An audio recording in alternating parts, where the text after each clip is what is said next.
One of the most popular questions in Genshin is what artifact sets are better to farm. There are 54 different sets available with very different effects, which sometimes are not easy to understand. Even in late game, people often can't decide what's better and just use what feels right. So today I'm gonna tell you about 10 best sets in the game that you probably should farm. There are plenty of different ways to evaluate these things, so it's gonna be a little subjective. I'm gonna mostly base my top on these 3 points. First is obviously how powerful the effect is, not compared to competitors, but just in a vacuum. Second is versatility, how easy it is to activate set's effect and how many characters can use it. And lastly, availability, how hard it is to get this set and if second set in the main is worth farming. If some of the sets didn't make it to the list or just appeared lower than your expectations, it doesn't necessarily mean it's bad. It may just be very niche, have tough competitors, or in my experience just not as useful as others. So with all that in mind, let's go to the list. Number 10. Scroll of the Hero of Cinder City. It's a recently released Natlan support set that has incredibly high potential. If users from Natlan, when they trigger an elemental reaction, it grants whole team 40% damage bonus to elements involved in that reaction. It's hands down one of the best supporting sets in the game and would really deserve a higher spot if not for one bug.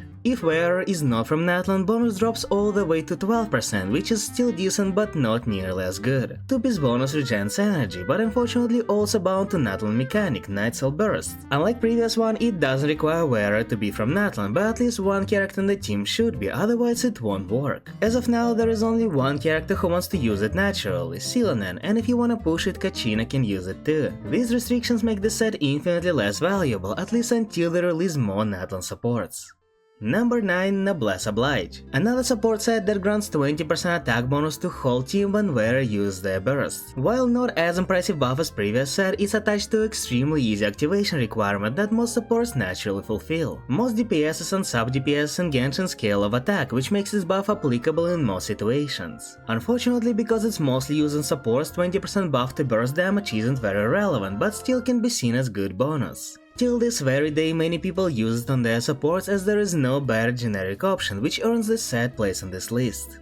Number 8. Blizzard Strayer. This set was released back in version 1.2, which makes it even more incredible that it still has one of the most powerful effects in the game. 2-piece grants 15% cryo damage bonus, and 4-piece gives 20 crit rate of enemies affected by cryo and another 20 if they are frozen. Which brings us to its cons. Freeze by itself is not very strong reaction and normally you don't wanna play it. While pretty much every cryo and even some higher DPSs can do it, it's usually not their best option. Ayaka is probably the only character that keeps playing it all the time, and Gani with Rees sometimes choose it over stronger melt teams. Some sub DPSs for freeze teams can also use it, such as Rosario or Kaya, but usually you'd rather play Shenhe, who doesn't really need it. Despite that, when it does work, it's incredibly powerful, and I say that set that enables whole reaction definitely deserves place on this list.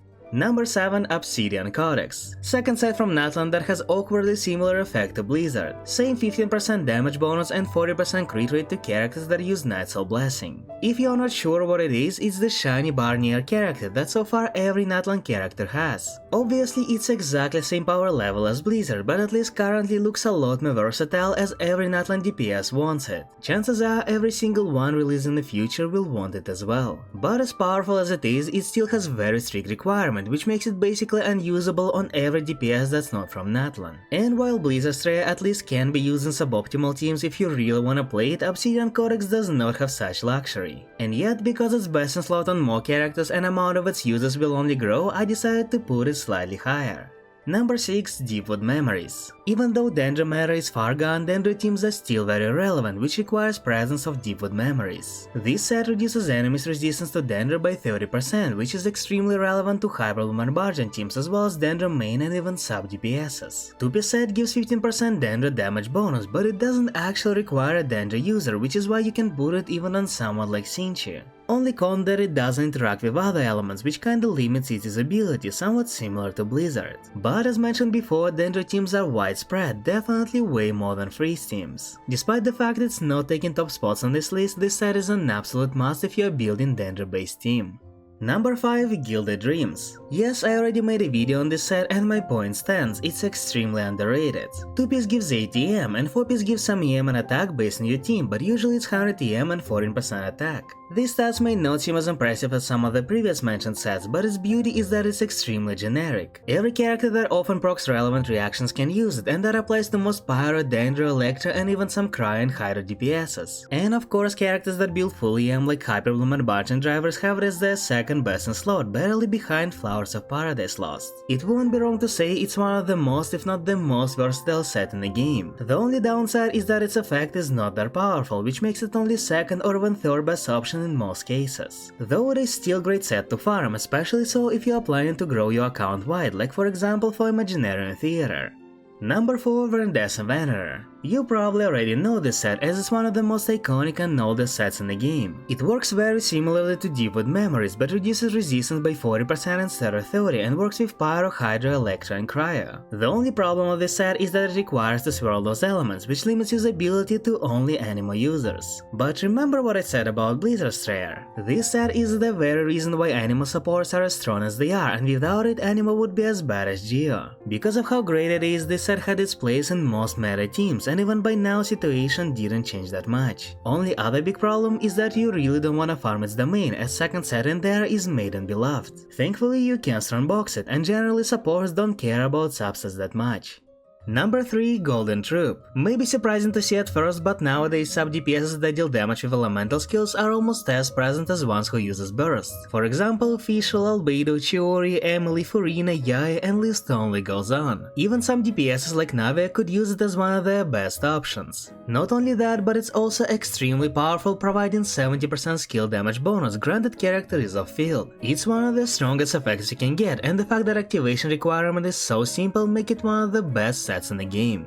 Number 2. Emblem of Severed Fate. Won't be wrong to say it's the most iconic set in the game. Some players spend years farming it and some do it till this very day. What makes this set so amazing is that it provides 20% energy recharge as well as burst damage bonus equal to 25% of your ER. This set is burst supporting version of Golden Troop, or rather it's the other way around. Most strongest sub DPSs do use their burst as main damage sources and also often build over 200 ER. Characters like Yelan, Xiangling, Xingqiu, Raiden, Beidou, Rosario and many more still don't have a better option. This set is incredibly powerful and versatile, so if you decide to farm it, you'll definitely have characters to put it on. Emblem is probably what you expected to see in the first place, so what could be possibly better than that? Number 1. Marela Hunter. Remember how I mentioned Obsidian Codex and Blizzard Strayer being insanely powerful but really held back by their restrictions? Well, imagine that, but basically without any. Hunter provides you up to 36 crit rate as well as 15% damage bonus to your normal and charge attacks. The only thing that it requires is your health to somewhat often change, be it losing or gaining it. There are already some characters that can naturally do it, like Lini, Risley, Nuvlet or even Xiao. But that alone would not be enough to earn it first place. What makes the set so exceptional is Furina and her mechanic of draining HP. Just having Furina and a healer in the team is enough to enable this set to full power. And as you know, Furina is not only the basis of most meta teams but also exists in the best teams for absolute majority of DPSs. This means you can run this set on every DPS character in team with Furina, and it's probably gonna be by far their best choice. You may not see it as present as it could be, because the set is relatively new and not everybody wants to farm only that.